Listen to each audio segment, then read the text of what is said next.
It's the Gauntlet. Let's go. If you smell what the gauntlet is cooking.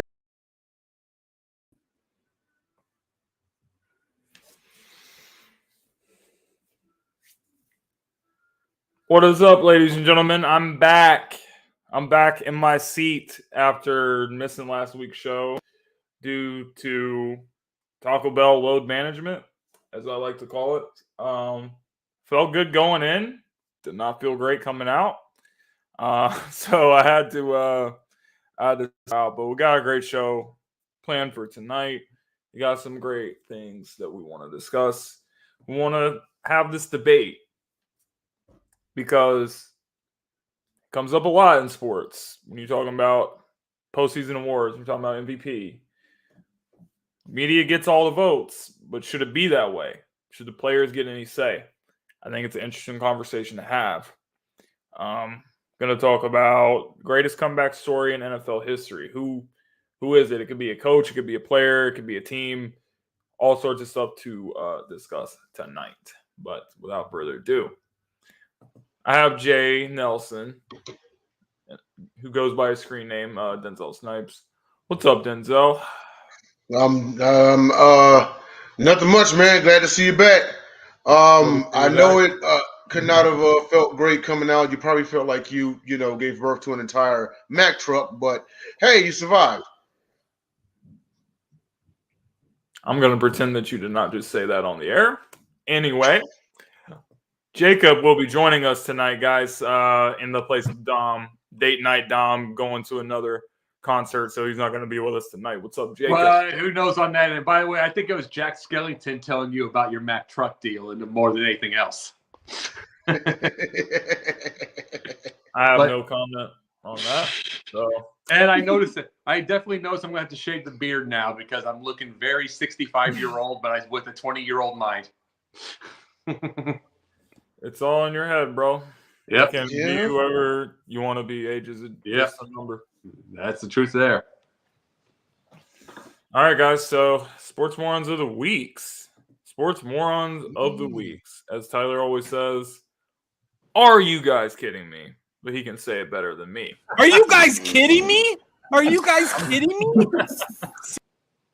Who would like to start us off tonight? To go from the top, go down. So go on, Denzel. Actually, just go ahead and take it, man. I'm still deciding. I'm going to go in a little different direction. I was working on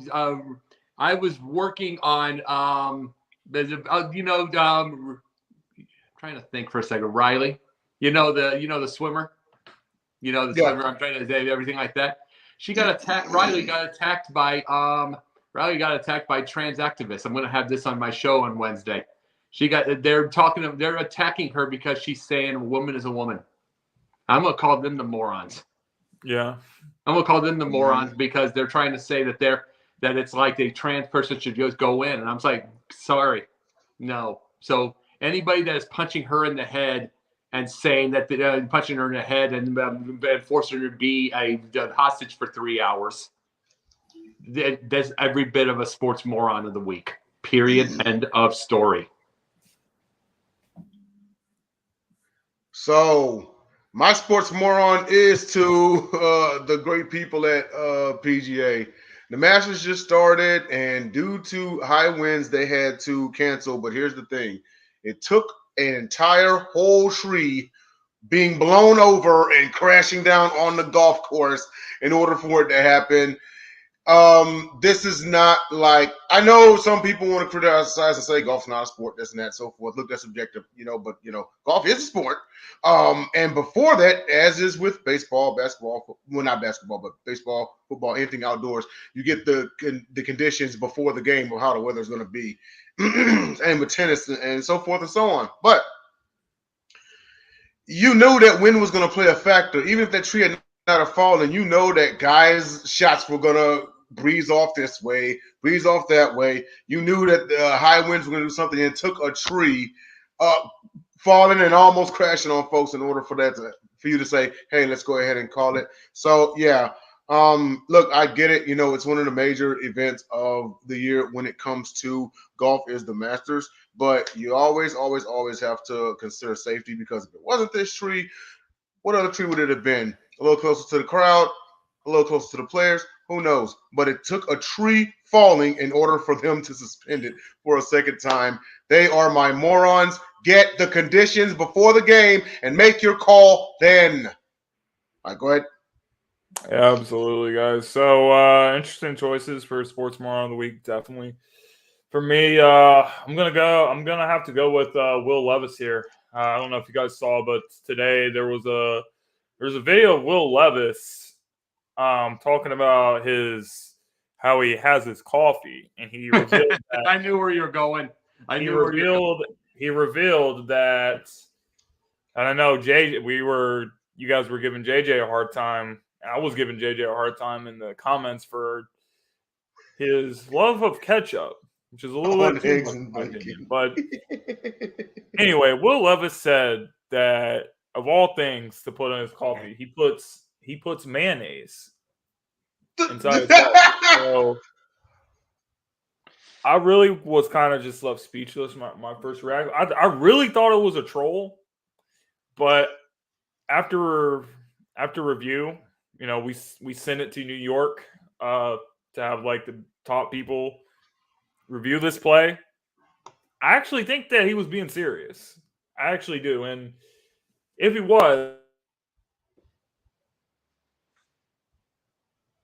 was being serious for this reason alone, I'm going to have to take him off of my draft board.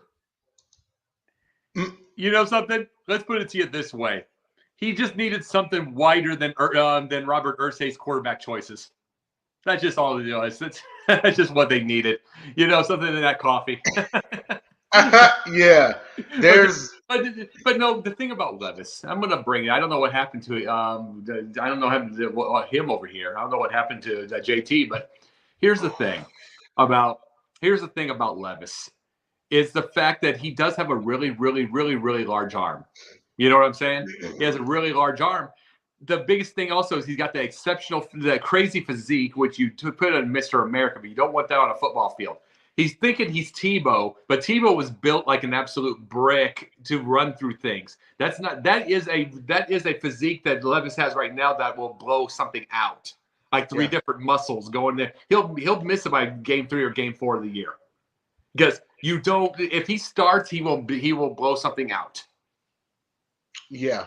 You don't have that kind of physique for that. It's like I said, there's a difference between Tebow's physique and this physique at all. You got to remember, Tebow's physique was very much run through a wall looking. Yeah. I mean, Tebow was about as close to like a bodybuilder as you can get for an NFL player. This was before Aaron Donald came along, Yeah.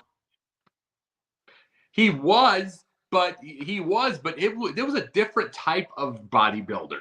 It was a brick. Very brick-like. It wasn't like you don't see all the tendons, you don't see all the, you don't see all the veins, you don't see all that. It's like he literally looked like I'm ready for football. Yeah. And yeah, there's a difference. You can't have the veins, tendons, and stuff because at some point you got to remember when you're getting those, it means you have no water. When you have to have that, it means you have less water in there, which means that you're dehydrated, which means you'll pull something. Yeah. If you've got that kind of physique and kind of everything, that's what happens. Mm-hmm. And even in bodybuilding, water intake is still imperative. The hardest part, though, is when they go into the portion of preparing for on season of no water intake, because they don't want the water weight whenever they actually go out there and compete. That's like the hardest part, because they want every bit of like the detailing, you know what I mean? So literally that's a point in time where they will cut water, and it's the most dangerous time because yes, you can get dehydrated. Oh, absolutely. And it's like to get that kind of physique, it's what cuts water. It's how a lot of these people lose their kidneys. It's how they do all that, but not this. In this case, it's not going to be, but to get that kind of physique, you have to cut water. And guess what? He's going to pull something. He's going to pull something, he's going to tear something. It's like this is This is truthfully, this is what happened with Ken Shamrock, in my opinion, on a lot of his losses. It was to me, I think it was dehydration. To me, I think it was stamina. I think there was a lot of that stuff because he lost to some people that didn't have the same physique. He was a great fighter. He's a great fighter. Don't get that wrong. But he was a great fighter. But I'm telling you this, Rob, 8 times out of 10, Dan Severn's going to beat him. Yeah. 8 times out of 10, just because he had the right kind of fighter's body. Yeah, he did. Now, also keep in mind, Ken Shamrock, when he was in WWE, he was like 230, 235, like solid, like shredded. You know what I mean? When he went back to UFC, he had to cut muscle. Cut muscle is ridiculously hard. He had to cut back down to 205. Yeah, absolutely. But what I would say is it was 1-1 in their matches. Severn and Shamrock 1-1. They never got that third match, but 1-1. But guess what? 8 out of 10 is going to be Severn. It just would be. It's just because it is just Severn had all the stamina, all the power, all the strength muscle, all the everything. And he had it all, and that's just this difference, Looks like he's back here. Back. Okay, there he goes. All right. We had a good conversation. Yep. Hey, can you hear us? Yeah. All right. You were saying? Oh no, we were just talking about the Sports Moron on the week and Will Levis and such. But go ahead. Did you have anything else more on Will Levis? No, I just think it's disgusting that of all the things you can put in coffee, I mean it's pretty self-explanatory. Yeah, you put milk in there, creamer, sugar, like mayonnaise, like I could understand it if it was something weird, I put mayonnaise on my burrito, even though I would also say that's a violation, but something like that. But for it to be coffee, I just can't. I can't. You cannot trust a guy like that. So if I was an NFL team, I would just be looking at that and saying, this guy's a psychopath. And I don't think he can be trusted. So he's off my draft board because of that. Well, JT, the biggest thing I was saying is I would put it as a sports moron of the week. I was talking to Jay here. I was saying his physique because the shred, the amount of the tendons and everything that we see with that comes from lack of water because that's what bodybuilders do. And they cut water and they do all that. And he's going to tear, if he goes and starts, he's going to tear himself up. It's because that's not a football player's body. Well, it's a bodybuilder's physique. I mean, and with of the things that you can like put in coffee, I don't know, unless that somehow gives him like the power of the Infinity Gauntlet. So now he can throw like 100-yard balls. That's inexcusable. Like it is. Yeah, that is true.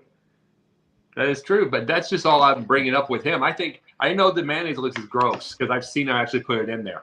No, it's gross. But I'm thinking his physique for football, that makes him just as much of a moron. Yeah. Anyway, guys, moving on.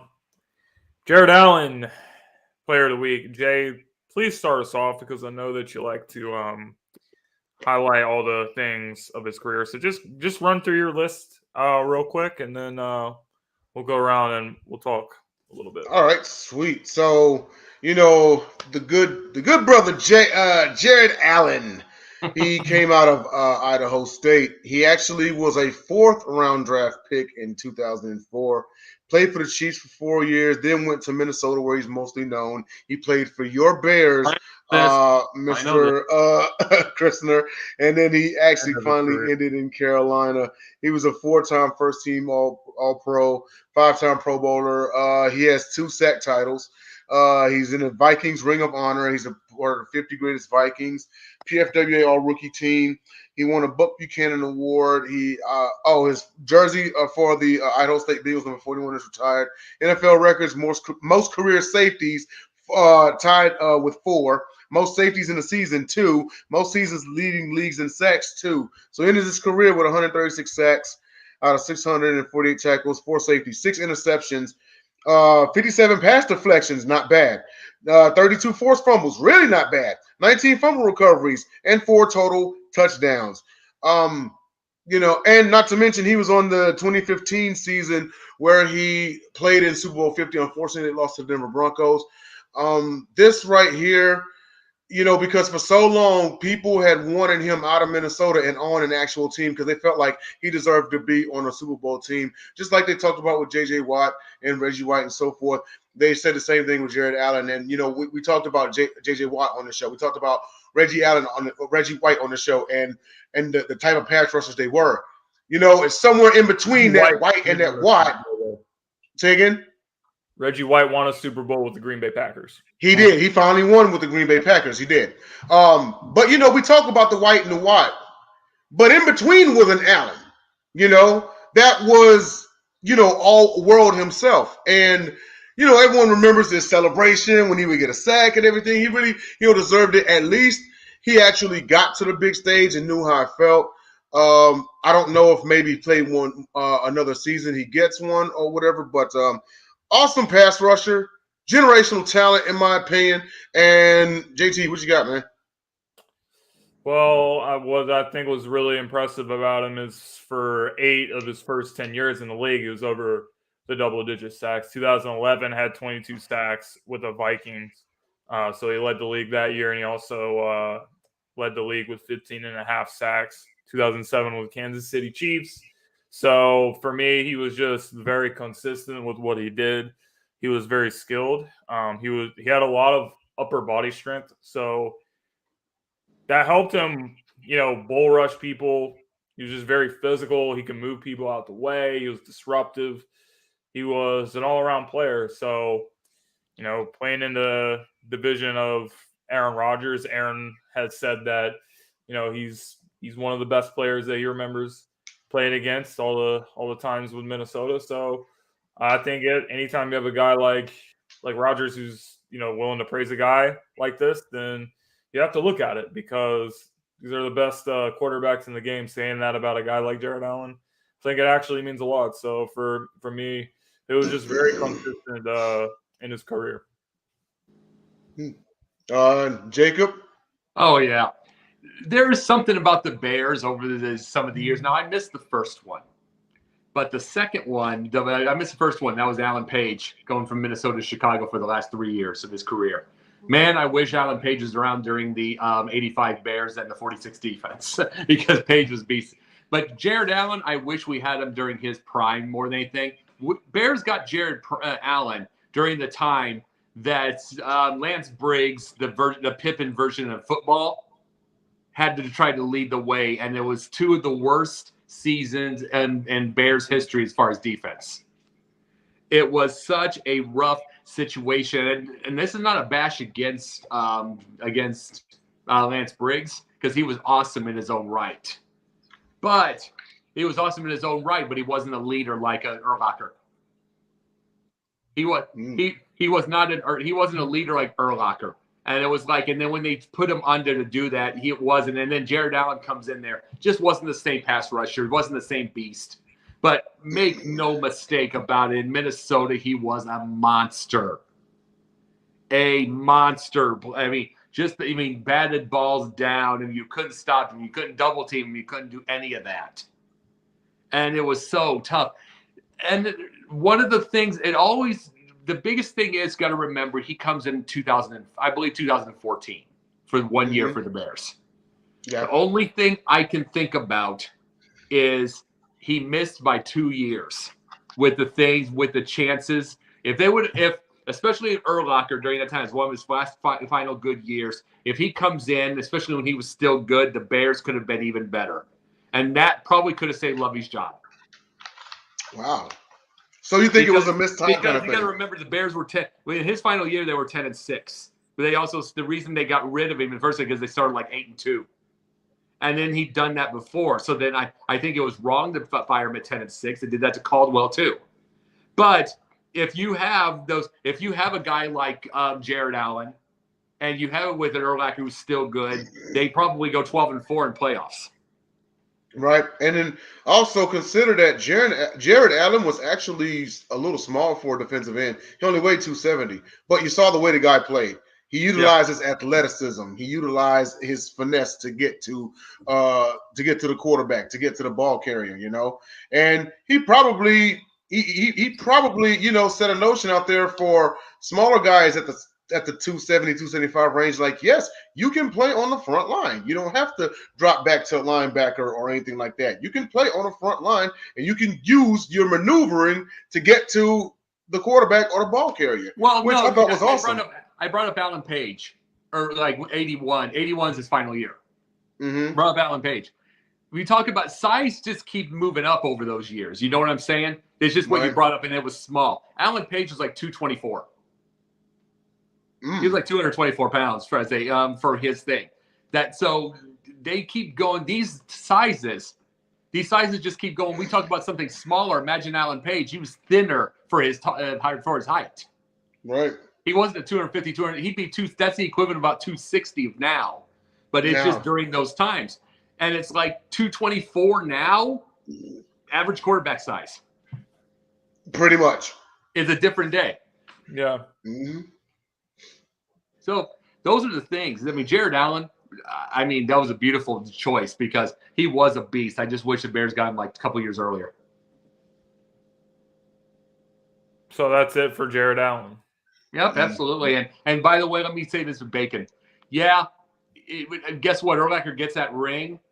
Urlacher gets that ring if they have a different quarterback in there that doesn't make mistakes and he just hands the ball off to Thomas Jones. Instead of making five turnovers in one game.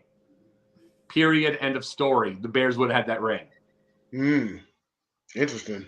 I mean, the Rex Grossman, I'll never forgive that the fans blasting on and wanting Rex Grossman because his ball was pretty.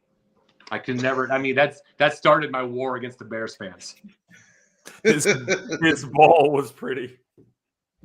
No, buddy. that's the thing. That's the thing, JT. That's the Bears fans the last 17 some odd years. Everything's got to look prettier. And then like something's winning, but it's got to look prettier. But every time they get prettier, it starts losing. But you know what? That's my thing though. Why are Chicago fans asking for pretty when you would think, right? Like the northern and the northeastern cities, a Detroit, a Chicago, a Philly, a Boston, etc. Like they're known for kind of just being like these gritty, like, especially when it comes to football. So if historically, monsters of the Midway and everything before that, the Bears have never been cute. They've never been pretty. Why now, or at the time period, even leading up to now? Why? Why are you straying away from what's made you historically successful? Yeah, this era.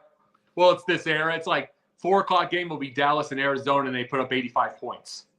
I'm just giving an example.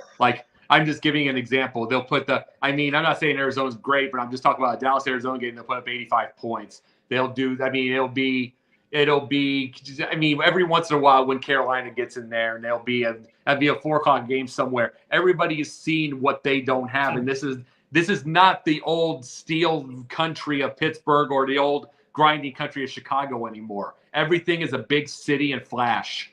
First of all, I don't even know what to say.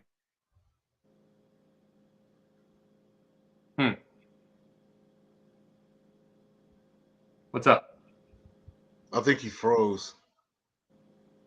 Oh, he froze again. Oh, did he? Oh, man. No. But what'd you have to say? I was getting ready to say, I really don't know what to say to this because I was going to say Chicago Bears fans saying anything about being pretty. You don't know what pretty looks like, bro. Your best quarterback is Jay Cutler in your history. So how can you say anything about what pretty looks like? When have you experienced this? Because I must have not been around for it. Well, yeah. Well, I'm saying JT. I was bringing that up. It's like they always wanted. Like I said, it's like they wanted Grossman's pretty arm. They blew him a Super Bowl. They wanted Cedric Benson over Thomas Jones. They blasted out on the radio. It was the stupidest thing alive.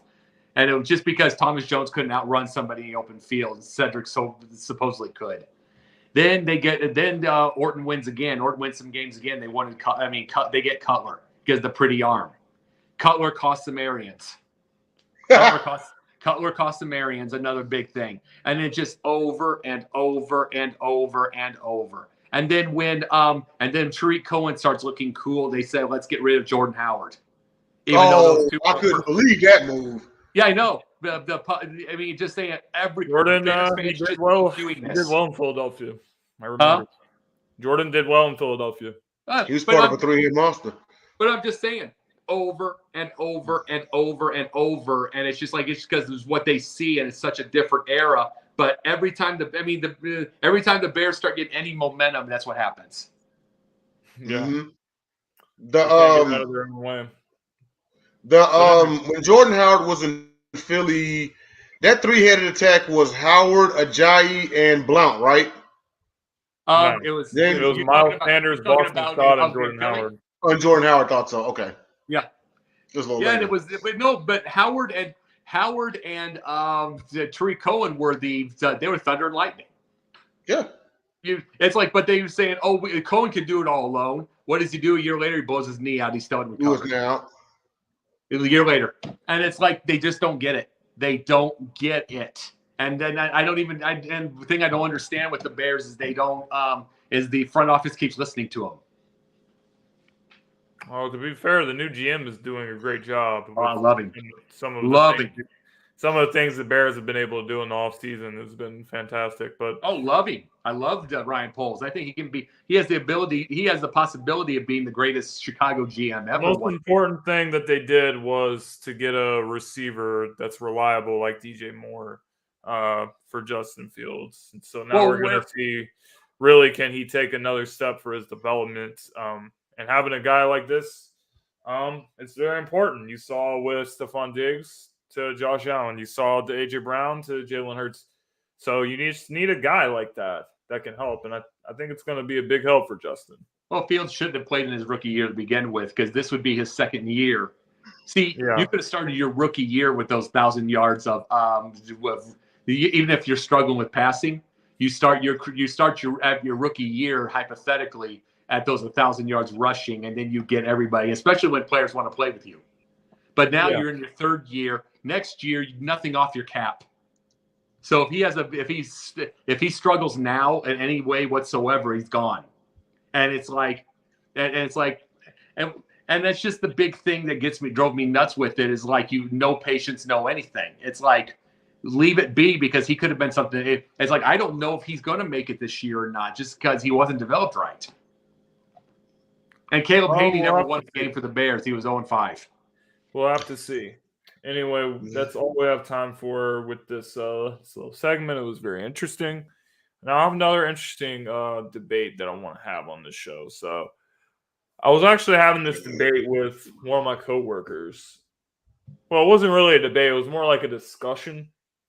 So how it happened was we were actually talking about the NBA, and we were talking about, Joel Embiid, Nikola Jokic, the MVP and everything. And we were saying how I feel that it shouldn't be all media. I'm not saying that nobody from the media should be able to vote. I feel like only the top of the top, like the best of the best journalists should be getting votes. I don't think as many people as, there's so many, the whole pool is made out of, these journalists and these, broadcasters and people like that. But what if the players actually had a say in postseason awards? Like, what if some of these players had a chance to vote? I think it would make things a lot more interesting because when you look at the media has a major problem with some of these players, and players have a problem with the media. They go back and forth all the time, and it's like, I can go somewhere and cover a press conference, and then, if I ask a stupid question, which a lot of journalists do, just to get clicks, and the player's just like, bro, like, I don't want to answer that question. It's an idiotic question. Why are you going to waste my time? And journalists are like getting all upset about that, and they're like, you know what? Oh, look at me. I'm not going to vote for you for MVP because I feel like there's at least some level of corruption involved. So I feel like if you actually allowed some of the players, not all the players in the league because it'd be way too many, but a certain amount of players get votes, certain amount of journalists get votes, I actually think it would balance it out and it would be really interesting. So those are my thoughts and opinions. What do you guys think? I say you remember when Jason Whitlock asked Kobe that stupid question and Kobe made him look like a fool, and then for the rest of his career Whitlock made an enemy out of Kobe until Kobe's death? This is exactly the reason why the media shouldn't vote for a darn thing. Is because, just like you said, they can make something personal out of it. It's the reason why the NFL Hall of Fame board needs an overhaul. It's the reason why, so many people who have gone, deserving and didn't receive, and you have to take power out of some of these people's hands. We complain all the time about how, years before, right, when NBA All-Star voting was like the fans, right? And it's become a popularity contest and things like that. Probably my biggest thing as to why it should be the players is, well, the top 100 every year is voted by the players. Why not MVP? You may as well throw it in there. You brought that up, Jay, not to cut you off, but now that you brought that up, it's just so funny to me when you talk about the NBA All-Star game, because this season, Joel Embiid was not a starter at the All-Star game, and he's most likely going to win the NBA MVP this season. Like, to me, that's just so hilarious. Yeah, and also just think that there are, and I know Jacob knows something about this, there are 4 players in NBA history to have been Defensive Player of the Year and not been voted to the All-NBA Defensive First Team. We've talked about that on Basketball. But I say all of that, and I know it sounded a little all over the place, but I'm bridging it back to this right here, and that is maybe this should be something sports-wide, because who else would have a better say as to if this guy is the man than either someone who played with him or played against him? You just can't get any more like real than that. You know what I mean? The next best would be put it in the coach's hands. Some awards might be okay, but players, I think they hold, in my opinion, I think they hold the most validity. Anyone who played against them, anyone who played against Mahomes will tell you how great he is. Anyone who played with Mahomes will tell you how great he is. Now, as far as played with him, they're kind of, biased. All right, I get that, But when Mahomes goes like 6-0 in the division, the whole Raider staff better be like, yeah, he's that guy. The whole Chargers staff better be like, yeah, he's that guy. Same thing for the Broncos, So I absolutely agree. I think it should. But then you have people like Skip Bayless who hates on Mahomes, who hates on LeBron James, and saying, well, I'm not going to vote for LeBron because whatever reason. Bayless hates everything. He has. Like, these are the people that have a bias, and that's why I said I think there's some corruption involved with it. Just Skip also swears to God that every year is the Cowboys' year. Don't nobody listen to Skip. He has a mental illness, bro. Like, he takes pictures of his alarm clock and he posts on Instagram, hey, LeBron, are you awake? I just did my last workout. I just did my first workout of the day. Where are you at? Why are you not in the gym? Like, this. You know what? I'm sorry. He has mental illness. You know the difference between like us and Skip Bayless? Let me ask you a question, JT, and then I'll swing it to Jacob. How many times when Simmons was with the Sixers did you throw his jersey in the trash, then take it out, then throw his jersey in the trash, then take it out? I never did that. Never. Exactly. No one does things like that but Skip. Especially, and he only does it for attention. His trash doesn't even have a bag in it when he does it. Well, he does it, he pulls it out. That's the thing. He pulls it out for the next Sunday. I feel sorry. Have you ever done that with a Jay Cutler jersey? I actually feel sorry for whoever is telling him to record the video. Yeah. When he does that. It's Ernestine, but no, I was like, Jacob, have you ever done that with a Jay Cutler jersey? Hey, I didn't have a Jay Cutler jersey. I have literally owned 2 jerseys in my damn life. No, I don't. And plus the fact I don't quit on my players. That's the big thing. But here's the thing. We know about the corruption, as you brought up, JT, with the media. And I'm not a fan of the media. I blast on them all the time. But the players in the league are a catty bunch of Brooklyns and Ashleys. If you ever seen them in your life, it's like there is such a sorority to them. They are catty, and they get. Have you ever seen the Bleacher Report versions of the beef, the videos? Yeah. Yeah. There's beefs all over the place, especially in the years. They talk about Shaq versus Dwight Howard. They talk about the Calipari versus the Patino. They talk about all those things. Now we're leaving with all the things we talk about with the beef. Okay, Bird versus Lane Beer. We talk about all those. You would really leave it to them? Yeah. It's like, no, it's just hard to explain. How do we do it? It's just hard to explain over the years. How do we do this? I don't know. It would be such a tough debate around a boardroom because they are. Well, yeah, Rogers is an. I remember that. Rogers, yeah, that's the one right there. He was a Bears reporter too. Of course he would. But it's like, no, of course Rogers is a jerk. But it's like I've said he was a jerk because of his. I've said he was a jerk because how he treated his family. Everybody else went after his COVID stuff. So it's like they just played political with that crap. But that's the whole thing, though. It'd be a tough debate to have around the boardroom because the media's catty, but then the locker rooms are full of catty sororities of Ashleys and Brooklyns. They just are. And they would try to ruin a chance at anybody's MVP also if they didn't like the person personally. So it's hard for me to figure who should get it. Okay, maybe you said coaches. But maybe it's the 30 coaches, other 30 coaches, and you can't vote for your own guy. You know what I'm saying? Maybe that's fair. Who knows? No, I said that's fair. Yeah, maybe it is, but that's the toughest deal because the world's full of egos, and it's not like the players would be any better. And truthfully, we talk about Maybe Jokic. The MVP is. I'm just being truthful. The MVP is Embiid. It's out and out Embiid. It is period, end of story.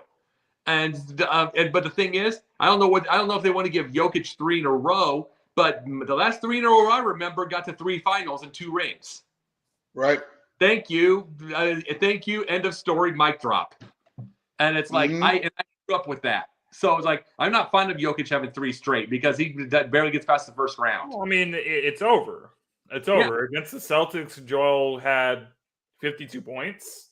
Against the Houston Rockets, no offense, Jay, Jokic had 14 points. He had his worst game of the season, and the Rockets blew them out. So JT, I mean, before you continue, I 100% agree with you because I said it the other day.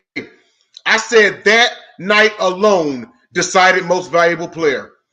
Embiid became just the second player in history to put up a 50, 10, and 5 game on 80% shooting against the Eastern number 2 seed. Jokic only put up 14 against Houston. Yeah. Three players in history has put up 3 50-point games in a season. Hakeem Olajuwon, Will Chamberlain, and Joel Embiid. Yep. So if I have to say anything else, then no, it's it. I shouldn't have to.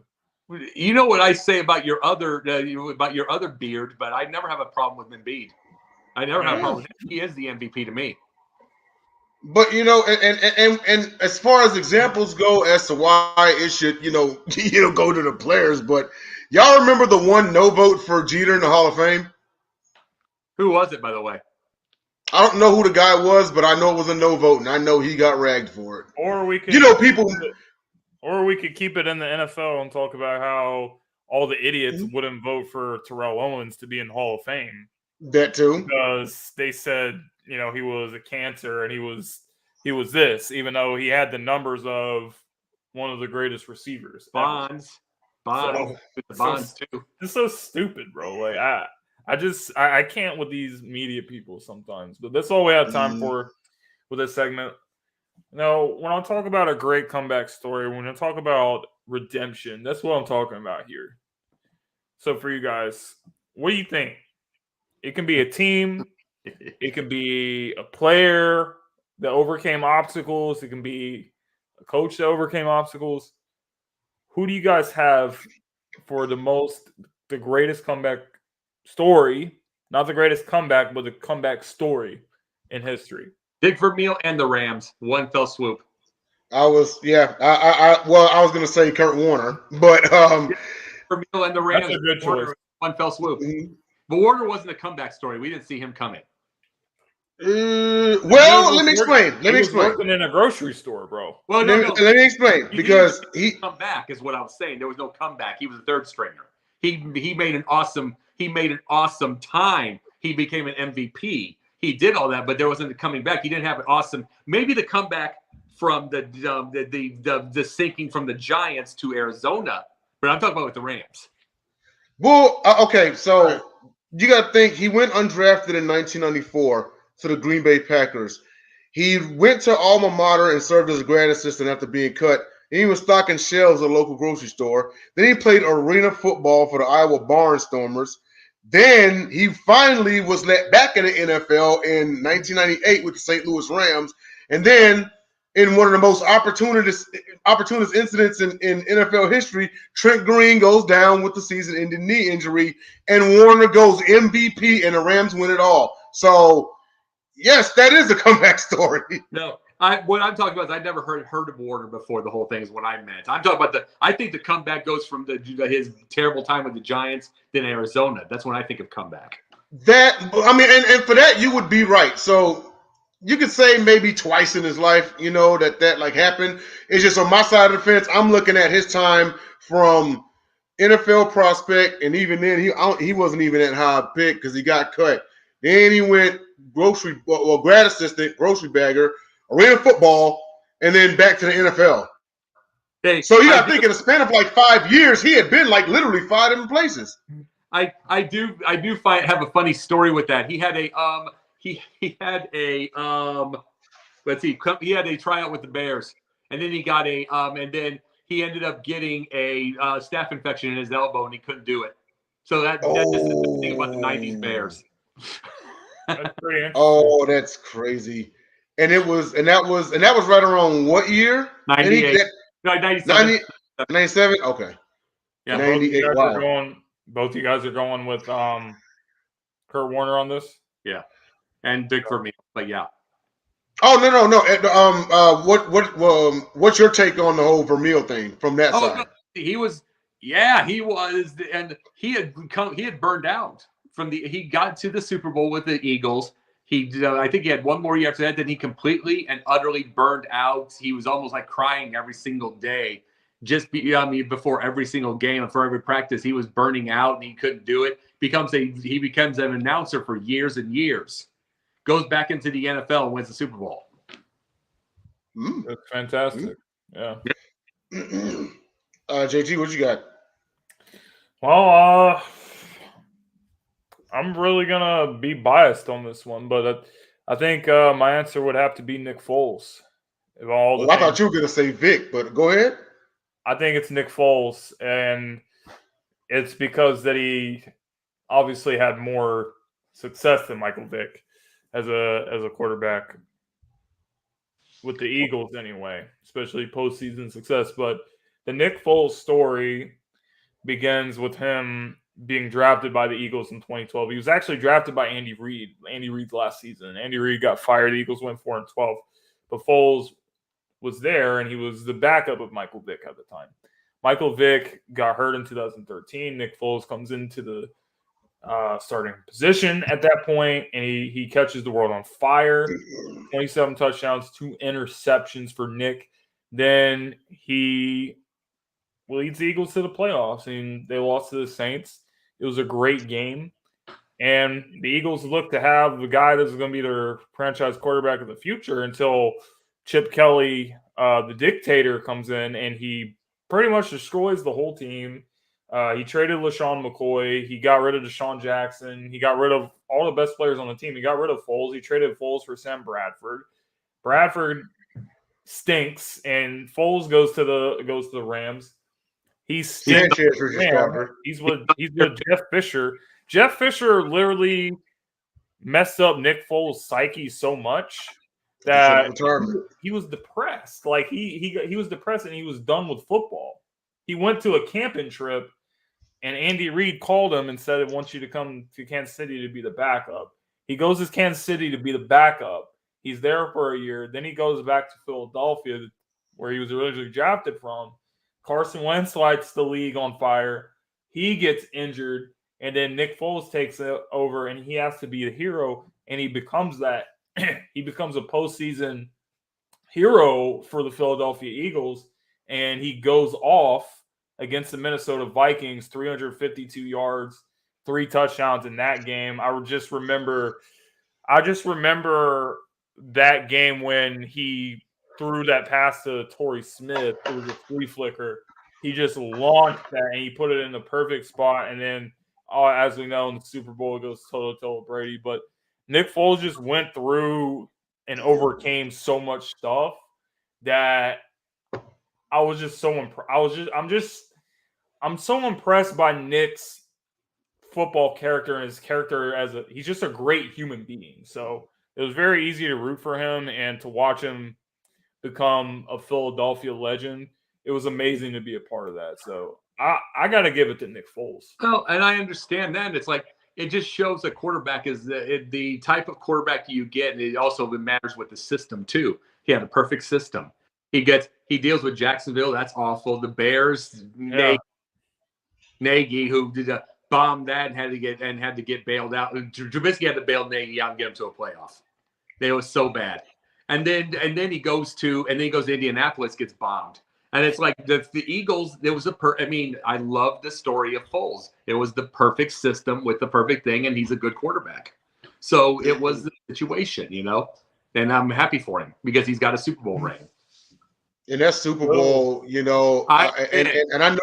I know they were playing the Patriots, but as soon as he threw that first touchdown pass to Alshon Jeffrey, I said the Patriots in trouble.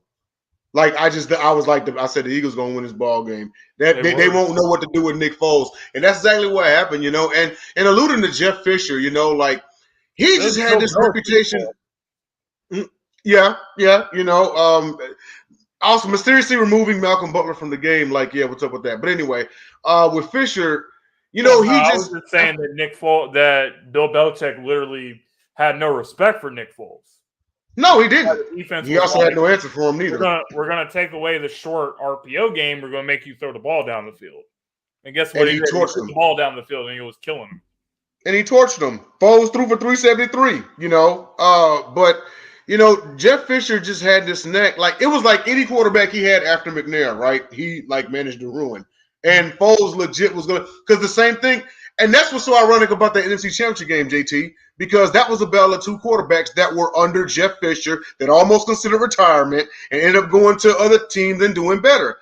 Fisher was radioactive. That's why he hadn't seen a coaching job since. I think he might have been in the XFL once, but then that was it. I don't even know what Jeff Fisher is doing right now, bro. He's some people are quarterback whisperers. He's quarterback ruiners. No. I think he's radioactive in the XFL now. He was in like the last. If Tom Brady has one last challenge for his career, he should come out of retirement and go with Jeff Fisher. And if he wins the Super Bowl, then he's definitely the undisputed GOAT. There's no way around it. Hey, shout out to Smoking Jeremy B. Yes, absolutely correct. And I remember one time I watched Shannon Sharp. I would not disrespect dinosaurs like that, bro. Dinosaurs were actually respected and feared. Well, I remember when Jeff Fisher was the coordinator for Buddy Ryan. So that's how far back I go. He got fired from the USFL. Uh-huh. Wow. Yeah, that's how it's over. Yeah. When Chip Kelly came in, I couldn't even – because you get rid of Foles, you bring in Mark Sanchez. I don't get it.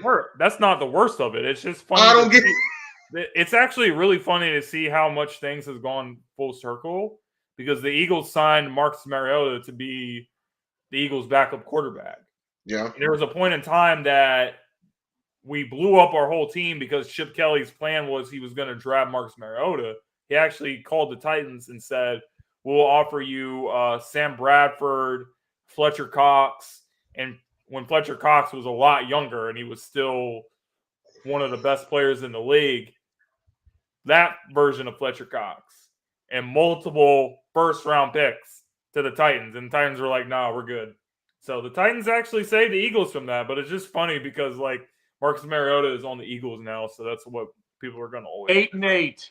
8-8 is Yeah. how they kept him. 8-8. 8-8. And he rode on a reputation of one Super Bowl appearance that he didn't even win. And also shame on teams for hanging to him for that long. Like that's just nuts. It's also why he hadn't really had much since McNair. Like that's that the most was underrated achievement of Steve McNair's career. They led the team to the Super Bowl with Jeff Fisher as the coach. yeah. Which tells you everything about the coaching thing of the NFL. Give Mike Tomlin one Jeff Fisher season, he's gone. Jeff Fisher has gotten like 8 of those. Yeah.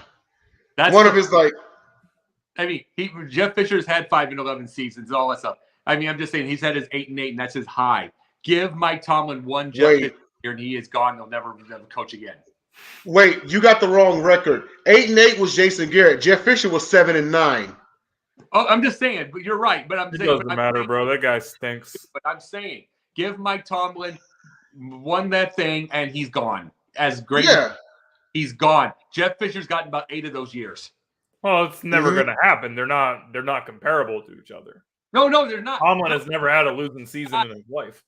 I'm a huge Mike Tomlin fan. I'm just saying he would not get the same amount of rope that Jeff Fisher got for so long. He did. It would not.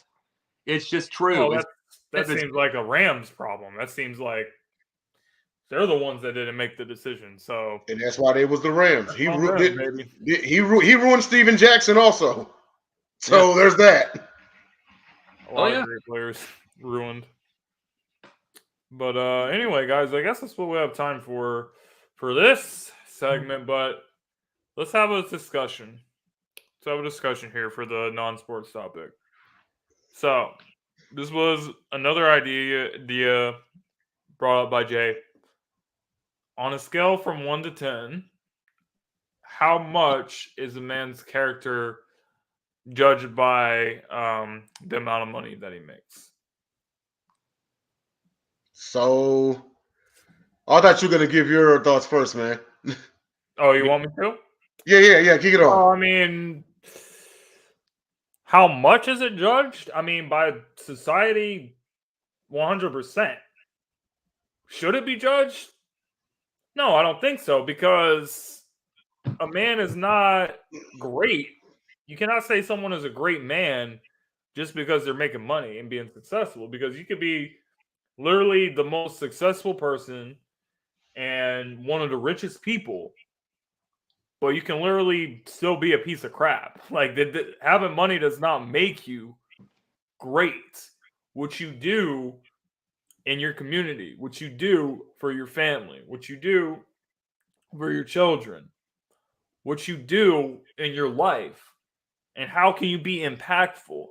In which ways can you help people? That's what makes somebody a great man. I don't care about your salary. I don't care about, how many cars that you have. I don't think that's right. But yeah, society, if you're not making whatever figures, then you're considered a bum. And unfortunately, that's the way that the world views people. The world is a very nasty, messed up place. But in terms of this question, no, I mean, I could literally be the most narcissistic piece of crap, yet I'm making a lot of money. It doesn't make me a great man. You can't measure a man's character based off of that. So that's my opinion, but y'all may see something different. I don't know.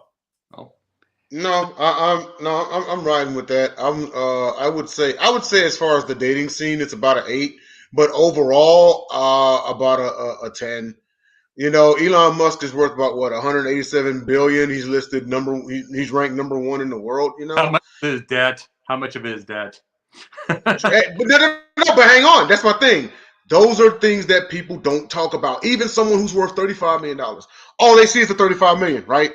You know, they don't talk about the debt and all that or whatever. That's how people can say like, oh, well, Trump's got all this money and all this money and all this money and everything. The people they owes, people he hadn't paid back. You know, never mind that. They just look at like a number. You know, but you know, it gives people a pass to be like a jerk, to be narcissistic and everything. Elon Musk is worth like 187 billion, and there's people out there who would view him like Jesus. You know, and that's crazy. And you know, it's been an American society thing for so long. Is the more money you have, the higher your character is, the better of a person you must be. You know, and that's why people get shocked when it's come to find out, oh wow, this guy really is like unpleasant, like period. It's like, if you would look past his pocket, then yeah, you would know that. Because people have been ingrained so long into thinking, money equals power, power equals status, et cetera, et cetera, et cetera. You know, but they don't take a look at what type of person that you know person is.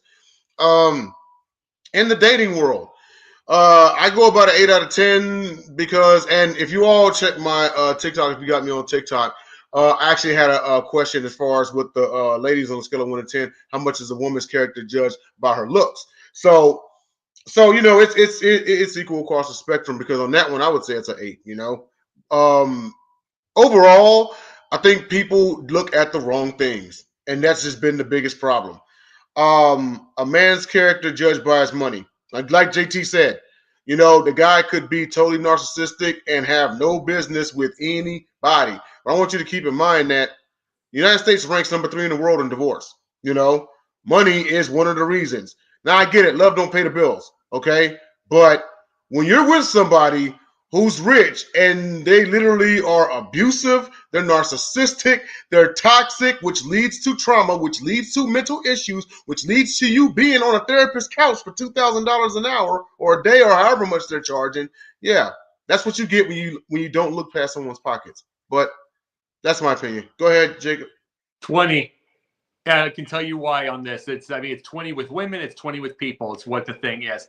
It's the unfortunate. But here's the thing. The reason I say this, I have been, the places that I've worked at, you know where I work at now. I do glasses, stuff like that. Places I work at, you know, how, and yeah, I know what Andrew Tate would love. Andrew Tate's a moron. But the thing is, people everywhere I go see these gray hair. They think I'm either something between a CEO, a banker, you know, multi-millions of dollars. I own 4 suits. They think I got 25. Just because I know how to relate well. I know how to talk to people. I know I have an expert level of conversation. So I can be able to get that. So people think I've got money streaming all day long. No, I don't. But I absolutely am the one that a lot of people will go up to. The first thing is they think I'm the manager. I'm the owner. I am the banker. I am the this. I mean, it is just because, I mean, just the way. It's because they have the perception of money and what they think and how somebody looks and all that kind of stuff like that. They put their own perceptions on things all the time. Yeah. And you don't have a realism. And it's like, I know what I am. See, the thing that they don't ever see out of me, because they think of money, I actually am a mentor, tutor, and teacher. I'm better at that than making money. I'll make money one day, but I'm better at that. But they wouldn't think like that. They have teachers as a thought process of what they look like. They wouldn't think of me as a teacher at all, as a tutor, mentor, and anything. They put perceptions on base, and it's very old school 1950s. Very old school 1950s, what you're going to think. Will I make money one day? Absolutely, I will. But no one to this day will think of me as any kind of tutor, mentor, anything like that, because they have a thought process of what that looks like. Some guy over at Starbucks, a beatnik or something like that, that has a croissant and stays there for 17 hours. That's all their thought process is. But no, it's like everybody just has the perception who has money, what somebody looks like. It's to this day. That's some real stuff right there, Jacob, man. I appreciate everything that you just said, man, because the world is not about, I feel like people, you know, I do think that's a problem that we have, is that we're always focusing on the money. But I don't think that's what we should be doing. I think that if we just try to be the best versions of ourselves, then things like the money, things like that, it comes naturally. But if you chase after it, you're not going to have a good time. So I think there needs to be a mindset change with society. But society continues to go downhill, and yeah, it's tough. It's really tough right now. Ourselves, we're all family with sideline. You know what I'm saying? Let the world get it, because we're all going to get older and watch a change in life. We're all going to get older and watch a change, and we're going to remember these days. But we're also going to remember that we all got in together, and we're going to stick with this. 100%, guys. We've got to be consistent. Speaking of which, Sideline Sports, if there's any college students out there, we are hiring for some internship positions. You guys can get in contact with me if you guys are interested in anything like that. Getting into this business that we are in right now. It's really awesome stuff. That's all we have time for tonight, guys. Any last words that you guys want to add before we get off? Shout out to JJ, who had an exuberantly long Uber ride.